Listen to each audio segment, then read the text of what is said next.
भारत आटा और भारत राइस का जो लास्ट ईयर हमने शुरू किया था,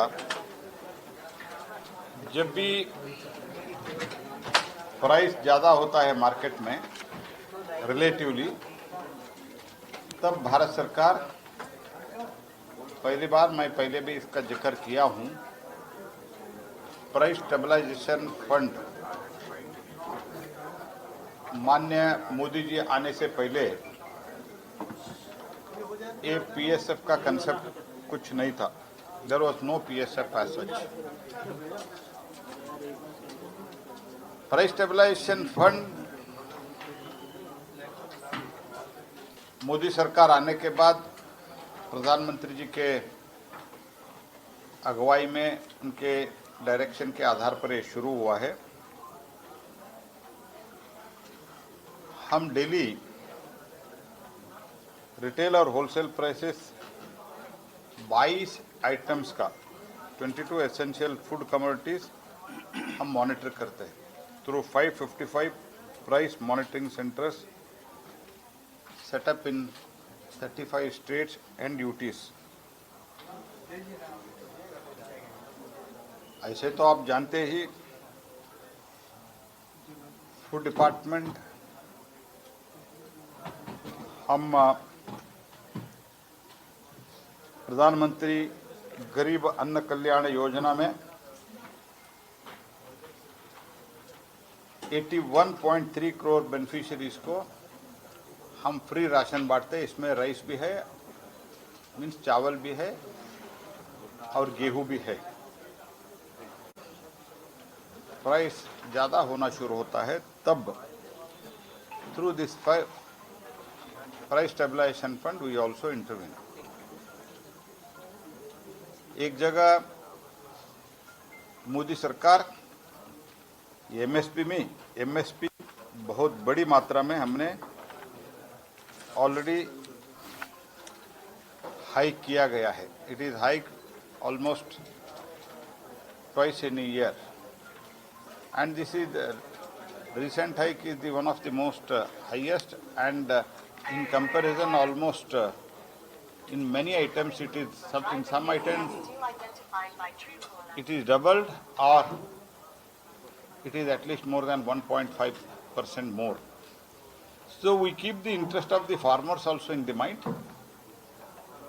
हम किसान के भी हित मद्देनजर रखते हैं और उसके साथ ही साथ तो उनको एमएसपी प्रोवाइड करके सारे गेहूं और सारे चावल हम खरीद लेते हैं. हम धान खरीदते हैं, चावल कन्वर्ट करके हम हमारे पास रखते हैं थ्रू एफसीएच के द्वारा. तो आज जब हमको पता चला कि मार्केट में राइस का मिनिमम 43 रुपीज़ है और डिफरेंट क्वालिटी का डिफरेंट टाइप है, we decided phase 2 Bharat brand rice and Bharat brand atta शुरू करने का निर्णय करके आज हमने लॉन्चिंग किया है.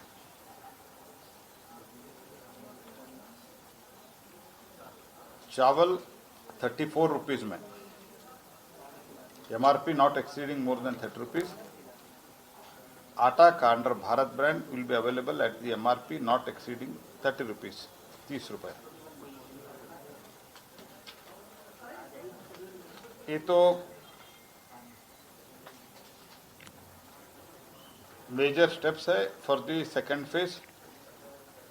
Bharat atta and Bharat rice will be available at the stores, vans of the Kendriya Bhandar, NAFED, NCCF, e commerce, big chain retailers. इनके द्वारा हम सभी जगह बेचने का निर्णय किया है. Bharat atta and Bharat rice will be available 5 KG का और 10 केजी का 2 बैग 2 पैकेज में रहता है. और इसमें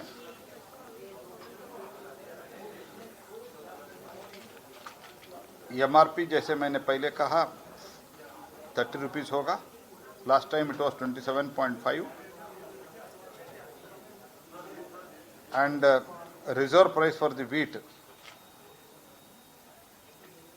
21 rupees 50 पैसा था लास्ट टाइम, दिस बार ये 23 होगा.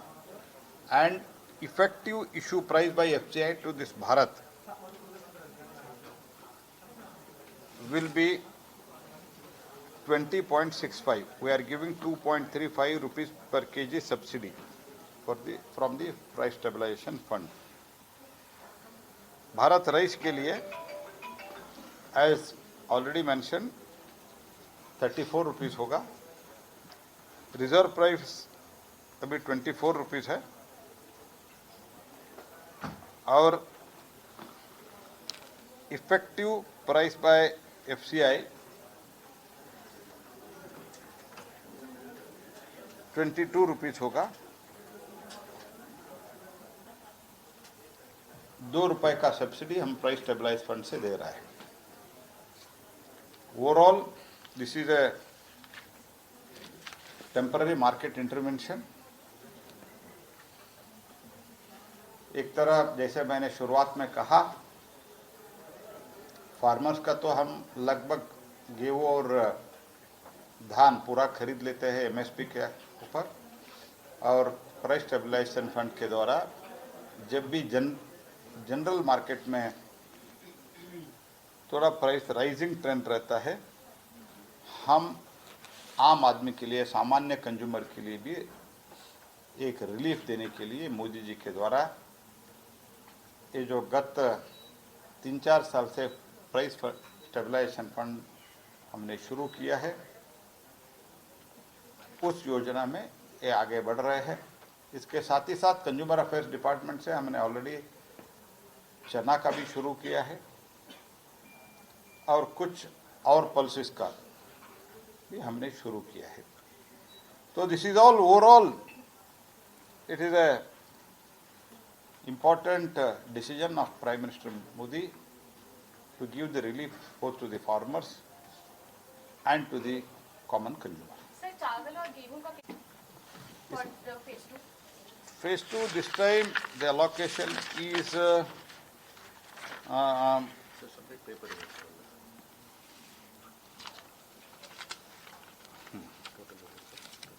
for Bharat Atta this is 3,69,947 metric ton, and Bharat Rice is 2,91,738 metric ton.